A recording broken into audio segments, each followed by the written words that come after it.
नमस्कार दोस्तों, इस महीने में हम पहला 1000 सब्सक्राइबर्स क्रॉस किए हैं और इसके लिए बहुत बहुत धन्यवाद है। चलिए दोस्तों, अब ये वीडियो है कि बर्ड्स के बारे में है।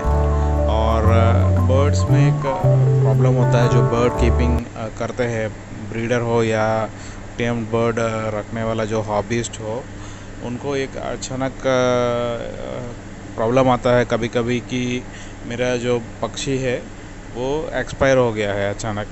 कल रात तक ठीक था, तो कुछ प्रॉब्लम नहीं था, ठीक ठाक खेल रहा था और सब कुछ नॉर्मल था। लेकिन सडनली सुबह में देखा तो बर्ड का डेथ हो गई, बर्ड एक्सपायर हो गई। उसका रीज़न कुछ पता नहीं है और उसका कोई बीमारी नहीं था पहले से, अचानक ये एक्सपायर हो जाता है।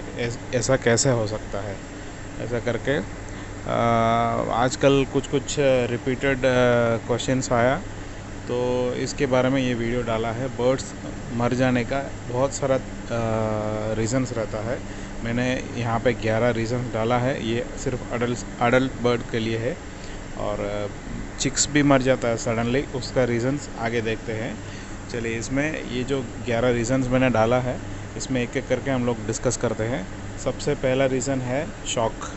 बर्ड जब अकेला रहता है या अंधेरे में रहता है नाइट के टाइम पे, कोई बाहर का कोई प्राणी आया है, कोई एनिमल्स या मतलब देख लीजिए चूहा है, छिपकली है या बिल्ली, सांप हो गए, कोई भी एक दूसरा जानवर से या कोई भी तरीके से अचानक शॉक होता है।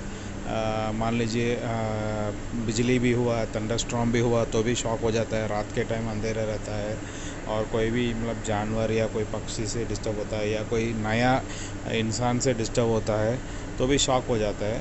कभी कभी क्या हम लोग हमारा एवियरी अलाउ करते हैं विज़िट करने के लिए, कि बच्चे लोग क्या है नेस्ट बॉक्स में टोकते हैं, वो सब करते हैं तो शॉक हो जाता है। नेक्स्ट है हीट स्ट्रोक। हीट स्ट्रोक कब आता है? बर्ड को बॉडी टेम्परेचर ज़्यादा हो जाता है अचानक, कि समर टाइम में होता है और उस समय में हीट स्ट्रोक की वजह से बर्ड्स मरने का चांसेस है। वो अवॉइड करने के लिए हमको प्रॉपर उसको नहाने के लिए, बात करने के लिए प्रॉपर पानी वगैरह प्रोवाइड करना है बाउल्स में, और उनको स्प्रे, अगर स्प्रे नोजल से हो सकता तो उसको स्प्रे करना है पानी। नेक्स्ट है डिहाइड्रेशन। डिहाइड्रेशन बोले तो पानी की कमी, मतलब बॉडी में पानी कम हो जाता है, तो उसको प्रॉपर हाइड्रेट करने के लिए प्रॉपरली उनको रेगुलर इंटरवल में पानी पीना चाहिए। मान लीजिए कभी पानी रखना भूल गया या ट्रांसपोर्टेशन के टाइम में पानी नहीं पीता है, कभी नया केज में डाला, तो ऐसा हो सकता है। नेक्स्ट है सडन क्लाइमेट चेंज। तो सडनली मान लीजिए क्लाइमेट चेंज हुआ या हमने कोई सादा कमरे से लेके एसी वाले कमरे में शिफ्ट किया, वो सब सडन क्लाइमेट चेंज में आएगा। और न्यू लोकेशन चेंज, सडनली कोई लोकेशन से दूसरे लोकेशन में लेके जाते हैं बर्ड, तो अगला दिन देखा तो मर जाता है। उसका रीज़न्स बहुत रहता है, क्योंकि वो लोकेशन में बर्ड सेट नहीं होता है, खाना पानी कुछ लेता नहीं है या डर के वजह से भी हो सकता है। नेक्स्ट है न्यू केज सेटअप। तो कोई भी न्यू आप केज में या एनक्लोजर में बर्ड को डालते हैं तो उसमें एक चीज़ ज़रूर ध्यान रखना कि नाइट के टाइम या इवनिंग के टाइम में शिफ्ट नहीं करना है बर्ड को। उसको जितना हो सकता है उतना जल्दी करो, या सुबह सुबह अर्ली मॉर्निंग कर दो 9-10 बजे, ताकि वो रात को होते होते वो पूरा केज में अडाप्ट हो जाएगा, पूरा केज में सेट हो जाएगा, ताकि वो अगर अचानक आप इवनिंग टाइम में या नाइट टाइम में डालेंगे ना तो वो जल्दी सेट नहीं होगा और शॉक वगैरह होने का चांसेस है और मरने का चांसेस है। इसलिए जितना होगा उतना जल्दी अर्ली मॉर्निंग उसमें छोड़ दो, एनक्लोजर में या केज में आपका, और उसमें वो काफ़ी सेट हो जाएगा। वो उसका पर्च किधर है, नेस्ट बॉक्स किधर है, खाना पानी वो सब किधर है, उसको आइडिया आ जाएगा। नेक्स्ट है स्ट्रेस। स्ट्रेस में बर्ड्स बहुत जल्दी मर जाते हैं और बर्ड्स को जल्दी पकड़ लेता है स्ट्रेस।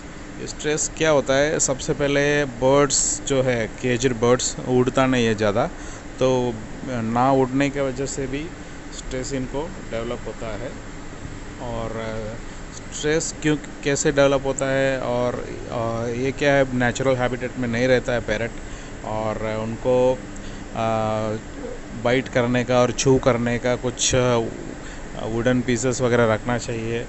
हो सकता तो टॉयस रखिए, मान लीजिए आपके पास बहुत सारा बर्ड्स है, बहुत सारा केजेस है, उसमें हम लोग टॉयज़ अफोर्ड नहीं कर सकते, या ऐसा है तो आप अच्छे से एक च्यू करने वाला, मतलब काट के उसको तोड़ने वाला जैसा सॉफ्ट वुडन पीस रखिए, पर्च रखिए, या आपका खुद का बना हुआ टॉयज़ रखिए, कोई भी उसको एक्टिविटी प्रोवाइड करना चाहिए। नेक्स्ट है चोकिंग। अगला पॉइंट है चोकिंग। चोकिंग मतलब कोई भी खाने का चीज़ या कोई भी चीज़ मुंह में या अंदर विंड पाइप में फंस जाता है, जो श्वास लेने का जो ये रहता है, द्वारण रहता है, तो उसमें विंड पाइप बोलते हैं। उसमें कोई भी चीज़, खाने का चीज़ या कोई भी चीज़ फंस जाता है तो उसकी वजह से चोकिंग हो जाता है, मतलब वो श्वास नहीं ले पाता है, श्वास बंद हो जाता है। तो ये ज़्यादातर छोटे बर्ड्स में होता है, अडल्ट्स में बहुत कम होता है। और अगला पॉइंट है टेफ्लॉन कोटेड पैंट्स या नॉन स्टिक पैंट्स। ये बहुत इंपॉर्टेंट पॉइंट है और ये हमको ज़्यादातर मालूम नहीं रहता है। और मान लीजिए आप किचन में टेम्ड बर्ड को रख के आप कुछ खाना बना रहे या कोई भी इसके लिए गर्म कर रहे हैं बर्तन, तो बहुत टॉक्सिक गैस उसमें से जनरेट होता है, जो नॉन स्टिक पैन होता है। ये हमारे लिए भी काफ़ी नुकसान करता है, हमें भी यूज़ नहीं करना चाहिए। फिर भी बर्ड्स को ज़्यादा सेंसिटिव रेस्पिरेटरी सिस्टम रहता है, इसलिए उनको ज़्यादा नुकसान होता है बर्ड्स को, इसलिए थोड़ा ध्यान रखना पड़ेगा। और बर्ड रूम में भी कुछ नॉन स्टिक पैन वगैरह यूज़ नहीं करना चाहिए। और अगला पॉइंट है फूड और वाटर पॉइजन। कभी भी हम कुछ खाना और पानी उनको पिलाते हैं तो उसमें ध्यान रखना है, हमारा जो ड्राई सीड्स वगैरह रहता है उनको प्रॉपरली वॉश्ड, क्लीन्ड और ड्राइड होना चाहिए, मतलब बराबर उसको वॉश करके उसको सुखा के स्टोर करके रखना चाहिए। ऑलरेडी मार्केट में क्लीन्ड सीड्स भी मिलता है, अगर हो सकता तो क्लीन्ड वाला ले लो या खुद से क्लीन करो। और पानी में भी वही ध्यान देना है कि हम लोग जो पानी पीते हैं वही बेटर, जो बेस्ट क्वालिटी रहता है वाटर, वही प्रोवाइड करना चाहिए बर्ड्स को, ताकि डायरेक्ट नल का पानी पिलाएंगे ना, उसमें जो पीएच वैल्यू रहता है, एसिडिक होता है, बेसिक होता है, वो क्या है पता नहीं रहता हमको, और बर्ड को डायरेक्ट उसको प्रॉब्लम हो सकता है। और रॉटन सॉफ्ट फूड्स बोले तो जो ख़राब हुआ सॉफ्ट फूड रहता है ना, वो भी बहुत ज़्यादा नुकसान पहुंचाता है। पर्टिकुलरली जो जब बॉयल्ड एग्स वगैरह देते हैं वो 3 से 4 घंटे में ख़राब हो जाता है, मतलब ख़राब होने के बाद नुकसान देता है। जब फ्रेश फूड रहता है उसमें कुछ नहीं होता है, और जब 3-4 घंटा हो जाता है उसको निकाल देना चाहिए। मान लीजिए रात भर छोड़ दिया तो अगला दिन सुबह हम निकालना भूल गया या लेट निकाला तो बर्ड उसको जल्दी खा जाएगा, हम लोग उसको निकालने से पहले। और नेक्स्ट है चिक्स में, हैंड फीडिंग चिक्स या नेस्ट बॉक्स के अंदर वाला चिक्स में क्या क्या रीज़न्स हो सकता है सडन डेथ होने का। तो इसमें पहला पॉइंट है ब्रूडर और इनक्यूबेटर का क्वालिटी। कोई मतलब ब्रूडर इनक्यूबेटर यूज़ करते हैं, ज़्यादातर यहाँ यूज़ नहीं करते हैं। अगर यूज़ करते हैं तो अच्छी क्वालिटी का ब्रूडर और इनक्यूबेटर होना चाहिए, उसमें टेम्परेचर सेटिंग्स का ध्यान रखना है। कोई ब्रूडर इनक्यूबेटर का टेम्परेचर ही गलत बताता है, इसलिए हमको क्रॉस चेक करने के लिए दूसरा कोई थर्मामीटर यूज़ करो या उसको प्रॉपरली कैलिब्रेट करके यूज़ करो। और जब हैंड फीडिंग फार्मूला वगैरह खिलाते हैं उसका टेम्परेचर प्रॉपर होना चाहिए, ज़्यादा नहीं होना चाहिए, उससे थर्मल शॉक हो सकता है और उसका क्रॉप भी जल सकता है, वो सब थोड़ा ध्यान रखना चाहिए। और जो कमरे में हम लोग फीड करते हैं वो भी मैटर करता है, जो कमरे में बर्ड रखा हुआ है उसी कमरे में फीडिंग करना चाहिए। आप बर्ड को ले आके एसी रूम में रख के फीड करोगे या बाहर गर्मी में जाके फीड करोगे तो उससे भी मरने का चांसेस है। और नेस्ट बॉक्स के अंदर जो बच्चे रहते हैं, चिक्स रहते हैं, वो अचानक मर जाते हैं, वो कैसे है?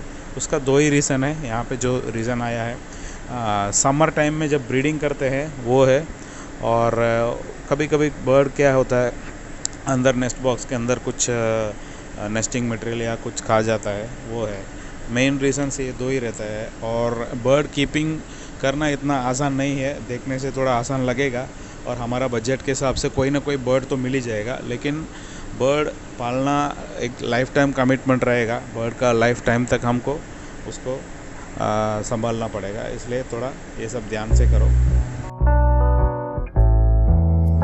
और हमारा वीडियोस लाइक करें, ज़रूर हमारा चैनल सब्सक्राइब करें, अभी तक जो सब्सक्राइब नहीं किए हैं ज़रूर सब्सक्राइब करिए, और मेरा वीडियोस आपका फ्रेंड सर्कल में शेयर करिएगा। Thank you friends, thank you for watching, bye bye, take care.